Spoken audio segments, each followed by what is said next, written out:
Hi friends, ಮಸ್ಮಗ.comಗೆ ಸ್ವಾಗತ. ನಾನು ಸುಜಯ್ ರಾಜ್. ಸ್ನೇಹಿತರೆ, ಗ್ರಾವಿಟಿ ಅಥವಾ ಗುರುತ್ವಾಕರ್ಷಣ ಬಲ ಇರೋದ್ರಿಂದಾನೇ ನೀವು ಇವತ್ತು ಭೂಮಿ ಮೇಲೆ ಸ್ಥಿರವಾಗಿ ನಿಂತಿದ್ದೀವಿ. ಗ್ರಾವಿಟಿ ಇರೋ ಕಾರಣಕ್ಕೇನೆ ಭೂಮಿ ಮೇಲೆ ಒಬ್ಬ ಸಾಮಾನ್ಯ ಮನುಷ್ಯ ಹೆಚ್ಚು ಅಂತಂದರೆ 1.5 ಅಡಿಗಳಷ್ಟು ಎತ್ತರಕ್ಕೆ ಜಿಗಿಬೋದು.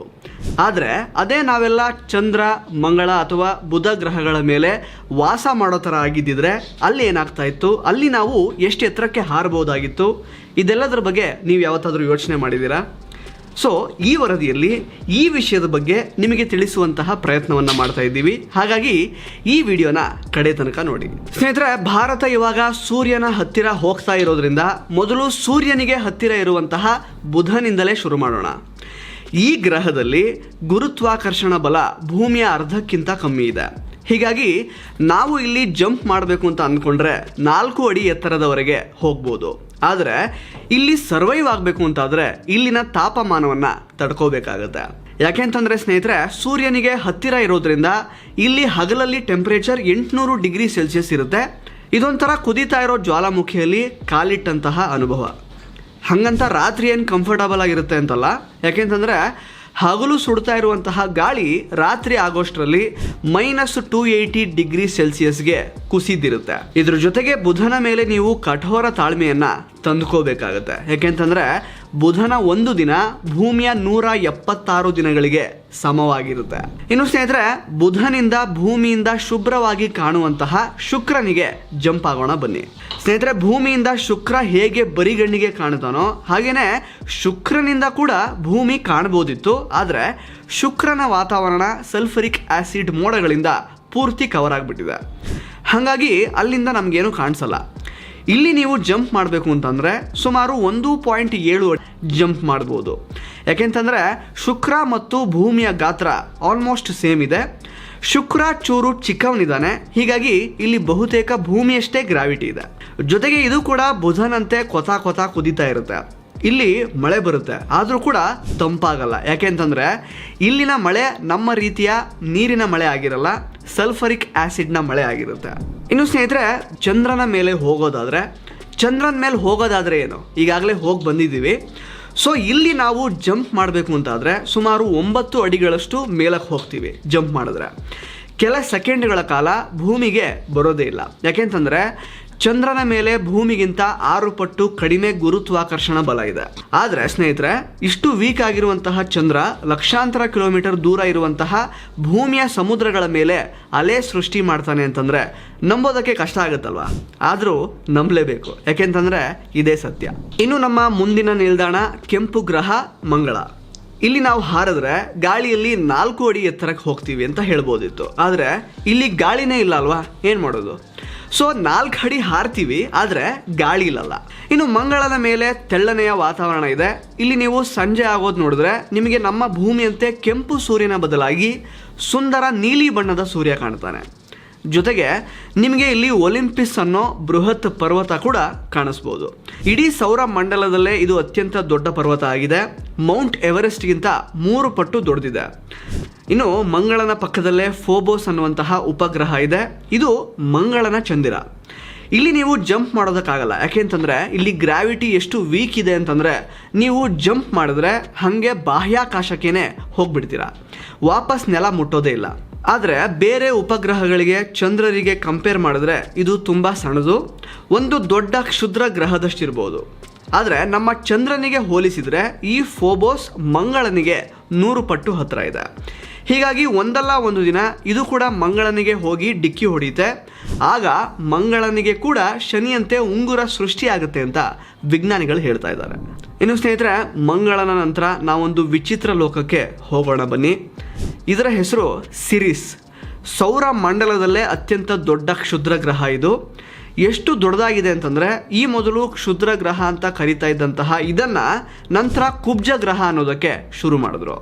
ಇದು ಮಂಗಳ ಮತ್ತು ಗುರು ಗ್ರಹಗಳ ನಟ್ಟ ನಡುವೆ ಕ್ಷುದ್ರ ಗ್ರಹಗಳ ಪಟ್ಟಿ ಆಸ್ಟ್ರಾಯ್ಡ್ ಬೆಲ್ಟ್ನಲ್ಲಿದೆ.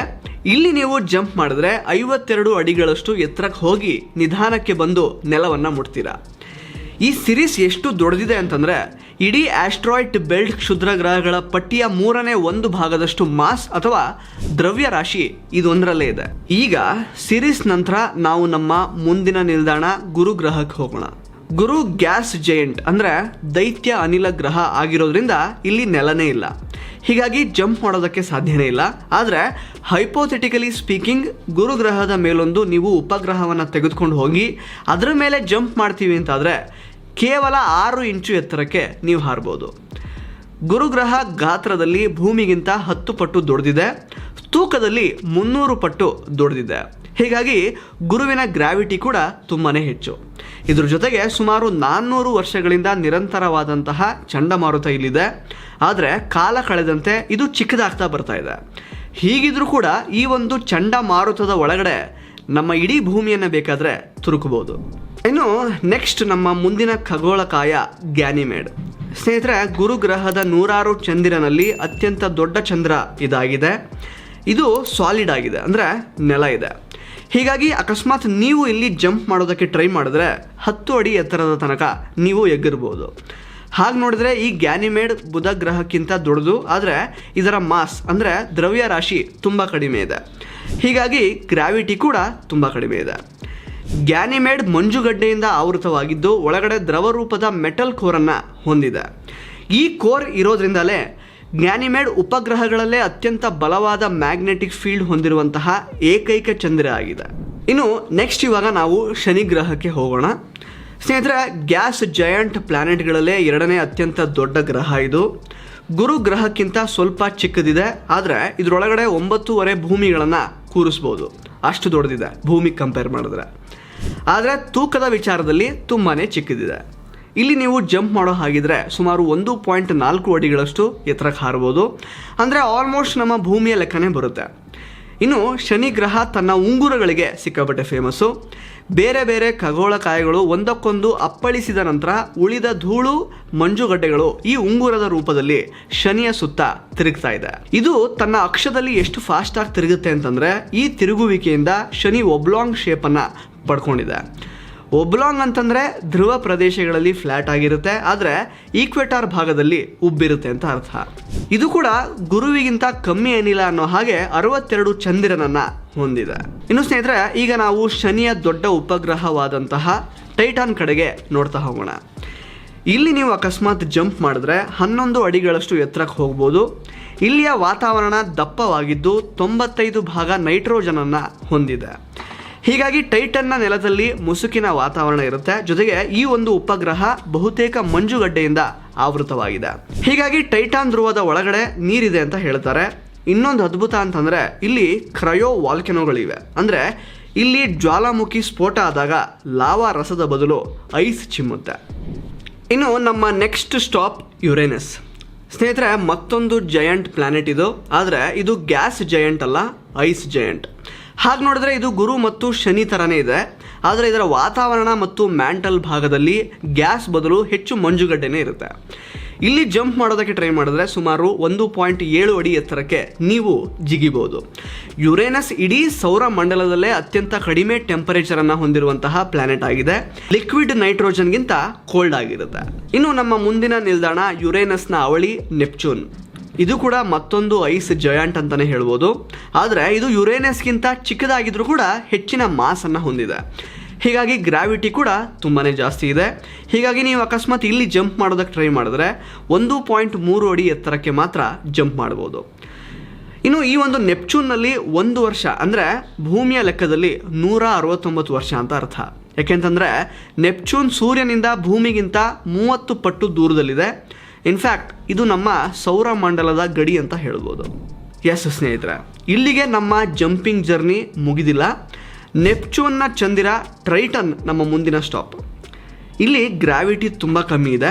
ಹೀಗಾಗಿ ನೀವಿಲ್ಲಿ ಜಂಪ್ ಮಾಡಿದ್ರೆ 19 ಅಡಿ ಎತ್ತರದವರೆಗೆ ಎಗ್ಗಿರ್ಬೋದು. ಟ್ರೈಟನ್ನ ವಿಶೇಷ ಏನಂತಂದರೆ ಇಡೀ ಸೌರ ಮಂಡಲದಲ್ಲೇ ತನ್ನ ಮಾತೃಗ್ರಹದ ತಿರುಗುವಿಕೆಗೆ ವಿರುದ್ಧ ದಿಕ್ಕಿನಲ್ಲಿ ತಿರುಗುವಂತಹ ಏಕೈಕ ಗ್ರಹ ಇದಾಗಿದೆ. ಇನ್ನು ನಮ್ಮ ನೆಕ್ಸ್ಟ್ ಸ್ಟಾಪ್ ಮಾಜಿ ಗ್ರಹವಾಗಿದ್ದಂತಹ ಪ್ಲೂಟೋ ಕಡೆಗೆ. ಸ್ನೇಹಿತರೆ, ಈ ಕತ್ತಲೆಯ ಖಗೋಳಕಾಯವನ್ನು ಈಗ ಕುಬ್ಜ ಗ್ರಹ ಅಂತ ಕರಿತಾ ಇದ್ದೀವಿ. ಇದು ನಮ್ಮ ಚಂದ್ರನಿಗಿಂತ ತುಂಬ ಚಿಕ್ಕದಿದೆ. ಇಲ್ಲಿನ ಗ್ರಾವಿಟಿ ಕೂಡ ಟ್ರೈಟನ್ಗಿಂತ ಕಮ್ಮಿ ಇದೆ. ಹೀಗಾಗಿ ನೀವಿಲ್ಲಿ ಜಂಪ್ ಮಾಡೋದಕ್ಕೆ ಟ್ರೈ ಮಾಡಿದ್ರೆ 25 ಅಡಿಗಳಷ್ಟು ಎತ್ತರಕ್ಕೆ ಹಾರ್ಬೋದು. ಇಲ್ಲಿನ ವಾತಾವರಣ ಕೆಲವೊಂದು ಸಲ ಇರುತ್ತೆ, ಕೆಲವೊಂದು ಸಲ ಮಾಯ ಆಗಿಬಿಟ್ಟಿರುತ್ತೆ. ಅದು ಯಾಕೆ ಅಂತಂದರೆ ಪ್ಲೂಟೋ ಸೂರ್ಯನಿಗೆ ಹತ್ತಿರ ಇದ್ದಾಗ ಇಲ್ಲಿರುವಂತಹ ಮಂಜುಗಡ್ಡೆ ಕರಗಿ ವಾತಾವರಣ ಆಗುತ್ತೆ. ಆದರೆ ಸೂರ್ಯನಿಂದ ದೂರ ಹೋದಾಗ ಗ್ಯಾಸ್ ಲೇಯರ್ ಎಲ್ಲ ಫ್ರೀಸ್ ಆಗಿ ಐಸ್ ಆಗಿರುತ್ತೆ. ಎಸ್ ಸ್ನೇಹಿತರೆ, ಈಗ ಇನ್ನು ನಮ್ಮ ಕಡೆಯ ನಿಲ್ದಾಣ ಏರಿಸ್ ಕಡೆಗೆ ನೋಡ್ತಾ ಹೋಗೋಣ. ಇದು ಕುಬ್ಜ ಗ್ರಹ ಆಗಿದ್ದು ಕೈಪರ್ ಬೆಲ್ಟ್ನಿಂದ ಹೋಗೋದು ಬರೋದು ಮಾಡ್ತಾ ಇರುತ್ತೆ. ಅಂದಾಗೆ ಕೈಪರ್ ಬೆಲ್ಟ್ ಅನ್ನೋದು ಕ್ಷುದ್ರ ಗ್ರಹಗಳ ಮತ್ತೊಂದು ಪಟ್ಟಿ ಆಗಿದೆ. ಮಂಗಳ ಮತ್ತು ಗುರುವಿನ ನಡುವೆ ಇರುವಂತಹ ಆಸ್ಟ್ರಾಯ್ಡ್ ಬೆಲ್ಟ್ಗಿಂತ ಈ ಪಟ್ಟಿ 20 ಪಟ್ಟು ಅಗಲ ಇದೆ. ಸೊ ಅಲ್ಲಿಂದ ಬರುವಂತಹ ಈ ಏರಿಸ್ನಲ್ಲಿ ನೀವು ಜಂಪ್ ಮಾಡಿದ್ರೆ 18 ಅಡಿ ಎತ್ತರಕ್ಕೆ ಹೋಗ್ಬೋದು. ಅದಾಗೆ ಸ್ನೇಹಿತರೆ, ಈ ಏರಿಸ್ನ ಕಾರಣದಿಂದಲೇ ಖಗೋಳಶಾಸ್ತ್ರದಲ್ಲಿ ಕುಬ್ಜ ಗ್ರಹ ಅನ್ನುವಂತಹ ಪದ ಹುಟ್ಕೊಳ್ತು. ಆರಂಭದಲ್ಲಿ ಇದನ್ನು ಸೌರಮಂಡಲದ 10ನೇ ಗ್ರಹ ಅಂತ ಕರಿಬೇಕು ಅಂತ ಅಂದ್ಕೋತಾ ಇದ್ರು. ಆದರೆ ನಂತರ ಬೇಡ ಅಂತ ಡಿಸೈಡ್ ಮಾಡಿದ್ರು. ಇಲ್ಲ ಅಂದಿದ್ರು ಕೂಡ ಇಂತಹ ಹಲವಾರು ಕುಬ್ಜ ಗ್ರಹಗಳನ್ನು ಗ್ರಹ ಅಂತ ಒಪ್ಕೋಬೇಕಾಗಿತ್ತು. ಧನ್ಯವಾದಗಳು.